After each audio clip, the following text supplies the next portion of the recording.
Now, if you follow the calendar closely, we're in the year of 2023. Now, keep in mind, we're just in the beginning of the year, but meanwhile, the war in Ukraine still takes place.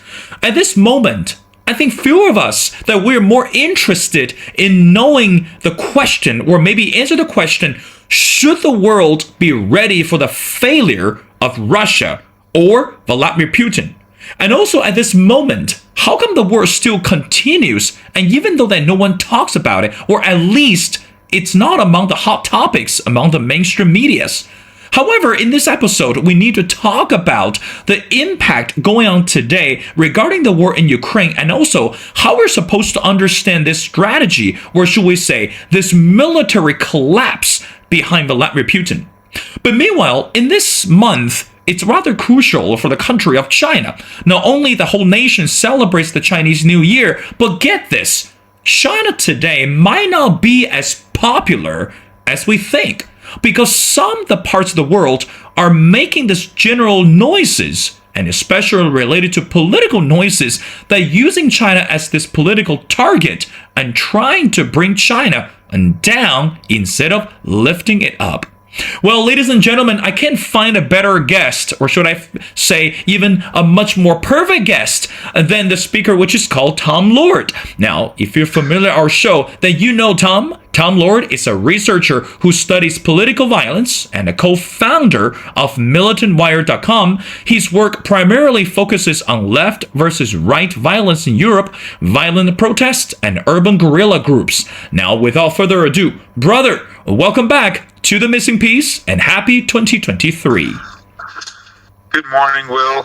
Really quickly, this is my cat. His name is Jimmy, and he's upset because he has a cone on his head. I thought I would let him say hello to you and your audience.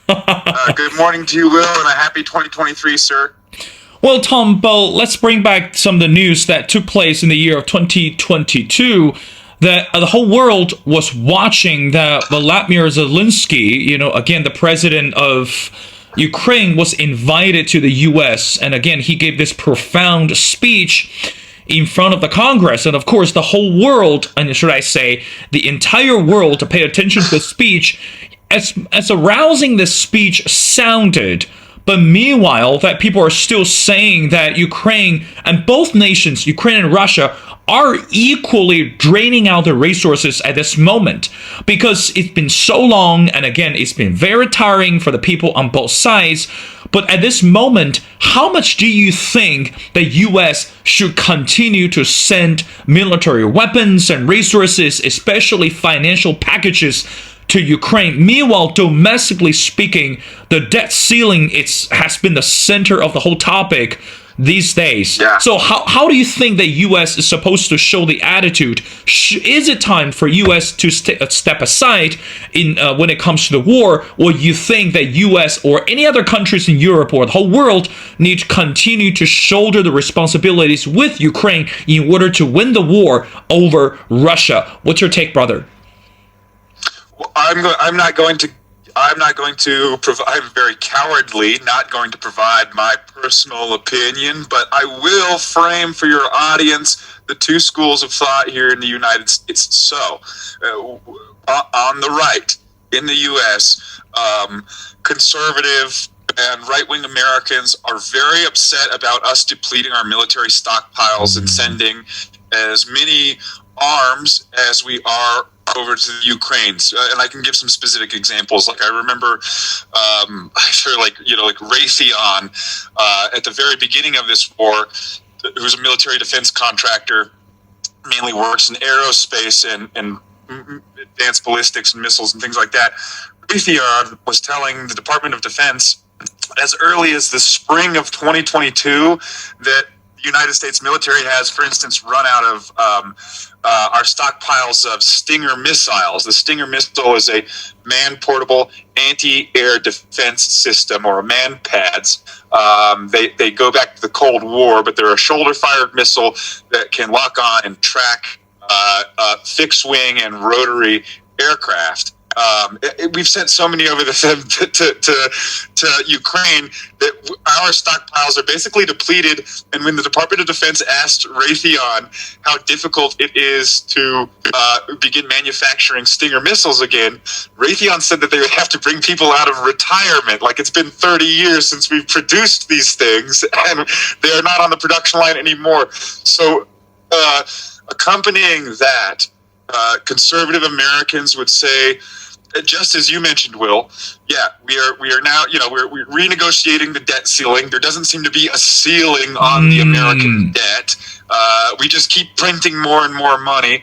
And that segment of American society is really pissed off about the billions of dollars that are going to fight a war in Ukraine and in Ukrainian bodies and American arms and Russia. And that's how they frame it.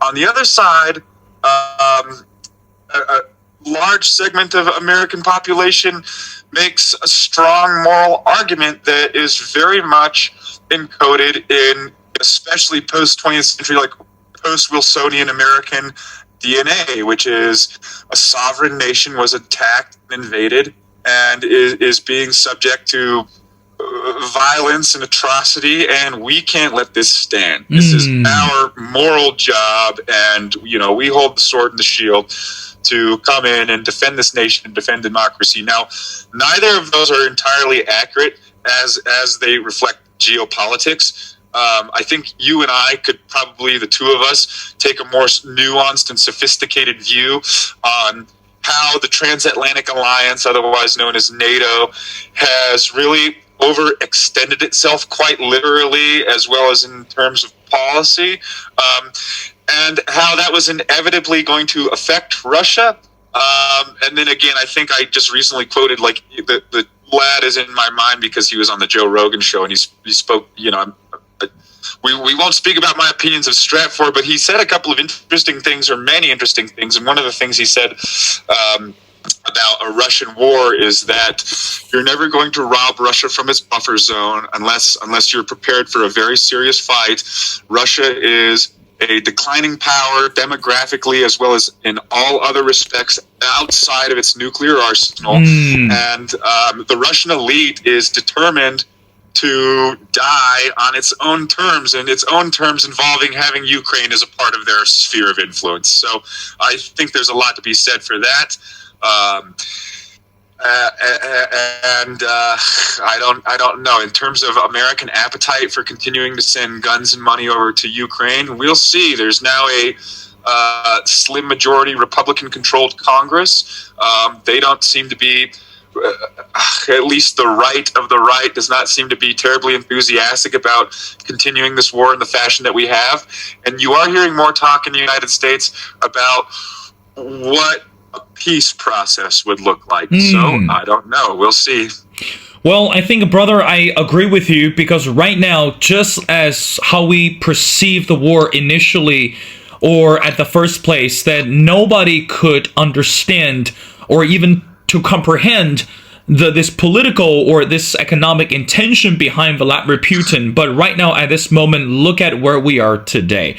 Now, brother, I want to shift the gear to another country, as we mentioned before, also related to the country of Russia, which is China. And again, as I say this before, I encourage everyone go online to look for the articles on militantwire.com, because again, people like Tom, it's just not beyond their effort to really show us some of the factual, some of the unheard stories that we all need to understand. Now, brother, I want to get to our conversation regarding China. Now, lately, I've been actively following the articles related to the country of China. Now, I want to get something based, and also for your reaction. One of the articles pointed out that, I quote, the Islamic State Khorasan province, which is known for as ISKP, has markedly intensified their criticism of Taliban foreign relations in recent months, with one of the primary targets being China. Again, we know that when it comes to China, we'll look at this economic prosperity and we'll look at this political engagement with any other countries under Belt and Road Initiative. Of course, that really make the U.S. to feel more competitive with the country. But meanwhile, help us to understand, brother, why do you think that this Islamic State heavily criticized this Taliban-China relations? What is the point behind the criticism, and how much do you think that could actually influence China at this moment? For your audience, I'm going to use kind of a juvenile anecdote from my childhood. When I was a child, one of my favorite real-time strategy computer games was a offshoot of the Command and Conquer series called Command and Conquer Generals. And what was unique about the series is that the game's developers predicted that as the United States waned as a power and began to evacuate the Middle East, that the militant jihadi movements that the United States had really stirred up would begin targeting China as China filled that vacuum. And it was rather prescient and interesting for a bunch of video game developers. But that's essentially what's happening. The United States packed up its gear and left Afghanistan, and in so it left a massive not only security vacuum, but it also left a diplomatic vacuum, a financial vacuum, and a power vacuum overall. Pardon me, that the Chinese have not directly sought to exploit by, immediately going in and picking up like development contracts in Afghanistan. What they've done is they have developed a working relationship with the Emirate of Afghanistan and the Taliban government, and that's just basic geostrategy. The Taliban does not, the Chinese government does not foist upon foreign governments a lot of the social and other restrictions or criteria that the U.S. Department of State does. So, for instance, China would willingly have a working economic and perhaps even security relationship with a government like that of the Taliban without telling the Taliban that they need to prioritize women's rights and education, for instance, and as an example. So China's done this, and that's basically to be expected, given their structure, the values of the Chinese Communist Party, and just basic geostrategy. This is what we can expect the world power to do. It's pissed off ISKP, as you said, who is fighting the Taliban. The Khorasan province is in the northeast of the country. Historic Khorasan goes into Iran. It's a historic region.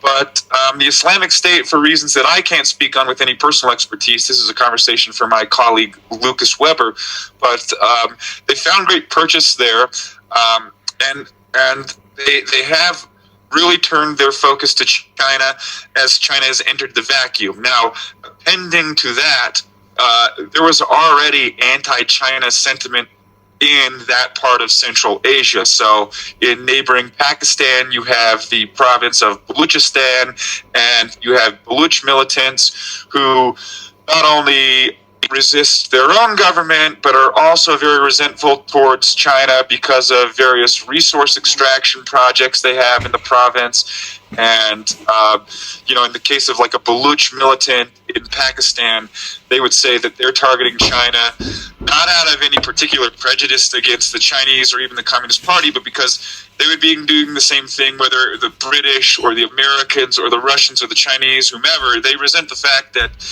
their resources are being extracted without their people receiving the benefit of that. And furthermore, they don't even want to be a part of Pakistan, so let alone do they want another foreign entity coming in and fulfilling large contracts in their part of Central Asia. So, yeah, it's a mix of two things. It is, one, some standing resentment against Chinese president in the region, and two, probably more significantly, a reaction to China filling the void that was left by the American military, the American diplomatic structure, American contractors, and the American financial machine. Well, brother, but let's talk about this reality. Now, I want to get your reaction on this. Based on the article that it says back in the year of 2022, On January the 15th, the ISKP published an article following up on the December 12th attack targeting Chinese nationals at a hotel in Kabul, and also January the 11th bombing at the Taliban's foreign ministry building. Now, keep in mind, when we talk about Taliban, of course, that you mentioned this, brother, is under the current regime that women are not allowed to go to school or attend any educational institutions, and of course that really brings the attention of the whole world when it comes to gender equality or social equality. Now, my question is very direct to you, brother, is if the Chinese government or if the Chinese companies or nationals avoid discussing those critical matters with the Taliban government, how much do you think that could actually benefit the Taliban in Afghanistan? And also, why do you think that continue poses a threat to an organization called ISKP? Help us to understand, brother. Wow, what a great question.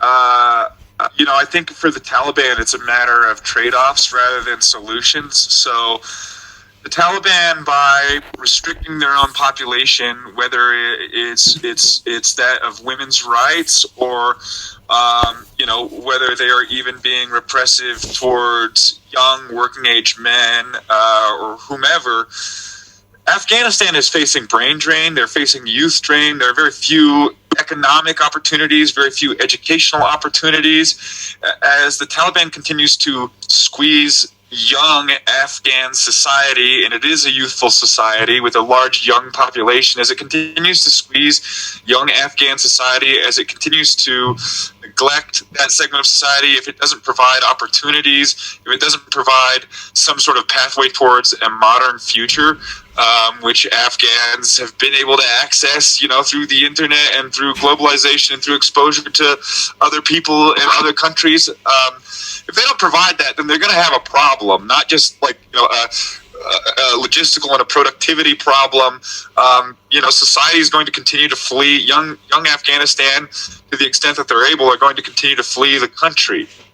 So that's an issue. This is the trade-off, the other side, and this is me being cynical and trying to put myself in the mindset of a Taliban official. I'm not saying that this is my personal position, but were I a Taliban official, in addition to having my worldview informed by Salafi Islam and a very strict interpretation of Sunni Islam, I would also probably on a more calculating level say there is a danger to a patriarchal, very rigid, theocratic regime in not just letting young women go to school, but in broadening the ideas, worldviews, and perceptions of all of youth Afghanistan. And by that I mean, all right, you educate a lot of young Afghans, they're quickly going to realize how terrible their lot in life is, and that it's your fault as the Taliban. So I don't know how prepared the Taliban is to deal with mass protests and an uprising against their regime, one which they might create. So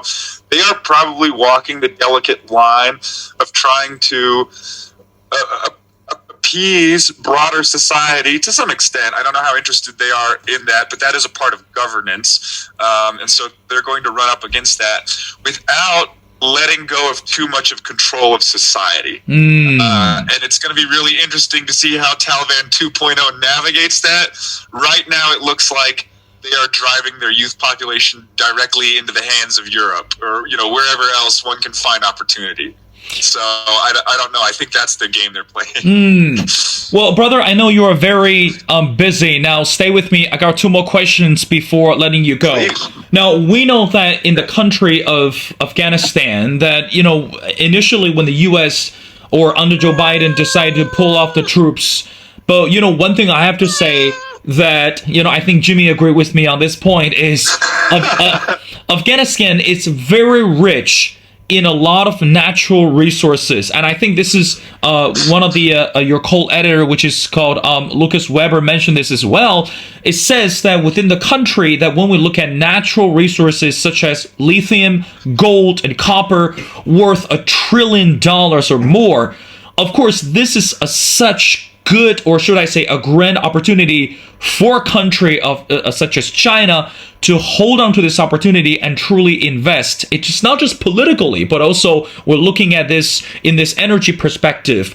So brother, help us to understand, how do you think in the long run that Chinese government should work closely with the Taliban government in order to receive the much greater benefit without intruding or without interfering this domestic affairs? What's your take on that? Man, this is another really, really good and really interesting question that I haven't given a ton of thought to, but now that you bring it up, yeah, you have the gears spinning in my head. Okay, this is not my personal opinion for your audience. This is just like a person playing a, paradox video game, a PC game, a real-time strategy game, whatever. I'm just thinking in my head, were I the Chinese government right now? One of China's biggest problems is that they are the biggest importer of energy and food in the world. So geographically, China's a large place, but its population is massive. China also has really big plans in its near future, as you know, which not only involve the consumption of massive amounts of energy, but also raw materials. You mentioned lithium and other rare earth minerals, which are going to be really important for production. So it makes sense in the immediate that China doesn't have any greater human rights concerns or any of these things. These are secondary and tertiary priorities. China needs resource extraction. China needs these minerals, and they're being rather smart about it. They are. Now, the long game. Let's say, can you continue to work with a repressive regime like the Taliban to the maximum end of your needs? Can you extract as much out of a country that is ruled by a regime like the Taliban to fit your own needs without it blowing up in your face? This is the question. China's not only facing the backlash of very serious militant groups with a serious military capability inside of the country, such as ISKP, other more localized movements in neighboring Pakistan, such as Baluchi militants. So they're experiencing that first and foremost. It's almost unthinkable that China would get in the game of telling the Taliban how to properly govern Afghan society. China historically has not really it has not been a part of China's playbook to come in a very direct way interfere with methods and modes of governance. That's something the United States has done, and I think China has very wisely seen how that's been a losing strategy for the United States, how it's lost the United States a lot of friends, not just the U.S., actually, other Western countries like France just got kicked out of Burkina Faso, for God's sake. And, this sub-Saharan African government is like, no more French, don't come back. We're only going to deal with Russians now. Wagner PMC is more than enough. We're sick of the French and their bullshit. So there's a bit of a backlash in what we used to call the developing world, in sub-Saharan Africa, Latin America, parts of Asia against the West, because of very negative history with colonialism. People are resentful, and they also have long memories of what it looks like when when a Western power comes in and tries to run things and without a clear understanding of your culture. So people are generally pissed off about that and getting kind of fed up with the West, and they're looking towards China. However, it is already starting to blow up in the face of China. So, one of the things you and I talked, resource extraction. Well, if you come into a country and you open up a bunch of open pit mines, or you have a logging operation or some other resource extraction, and you don't hire locals, and locals don't receive any of the benefit of that industry or any of those jobs, they're not going to be very inviting towards you. It's going to make them mad. And the Chinese government does have a historic pattern of operating in countries, sub-Saharan African countries and elsewhere, and bringing in ethnic Han Chinese to work those jobs rather than Pashto Afghan Arabs or whomever. So, China is laser focused on attaining what it needs for its immediate and larger strategic goals, which are the resources. And I don't imagine that Xi Jinping has a advisory structure where, like the United States, you could have the worst and the most incompetent American president in the world. On one end, half of my country would say that Donald Trump was the worst, and then the other half would say, and they would say that Donald Trump was the worst by virtue of him being uneducated, incompetent, a host of other things that they would level against him, and they would say, but at the very end of the day, even though Donald Trump dismissed the intelligence community and didn't listen to other advisors, at the very end of the day, he still got a presidential daily briefing every single day. And somebody from the Office of the Department of National Intelligence would give him that briefing. The other end of American society would say, Joe Biden's the worst president we've ever had. He's totally senile. He's not even in the room. Whatever. Still, he is getting a heavy battery of advice from people who know their shit and they're intelligent. I don't know whether Xi Jinping surrounds himself with people who are allowed to game out the longer political implications of taking a country, for instance, like Afghanistan, telling the Taliban, abuse your population in contracts. Well, if Afghanistan, Chinese resource extraction contracts remain, right? And it's not just like from a security level, like if you have a proliferation of militant groups who are nationalistic, attacking your contractors and your mining sites and your power generation sites and these things, well, that's not a good thing. But if society entirely collapses, if there's no governance at all, how can you maintain a robust resource extraction program in that country? So I don't know. Were I one of Xi Jinping's advisors and I were not afraid of literally losing my head, I would say, maybe we should take a little dose of the American strategy and try to convince the Taliban that stable governance is a long-term priority. But I personally, Tom Lord, am too dumb to know what that would look like. So I don't know. It's kind of a convoluted answer, and I apologize to you, Will. Well, brother, again, as we mentioned before, we are only in the beginning of 2023.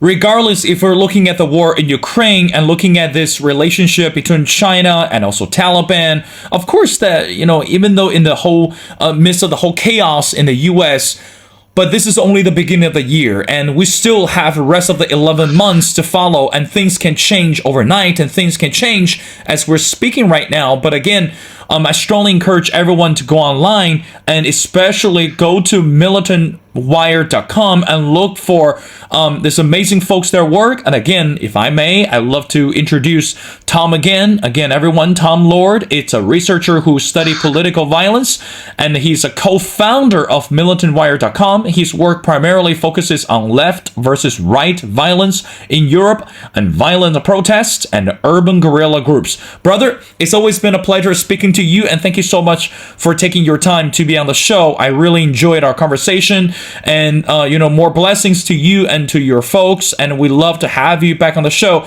as we continue to follow the ongoing affairs within the international community. So brother, thank you so much for doing this.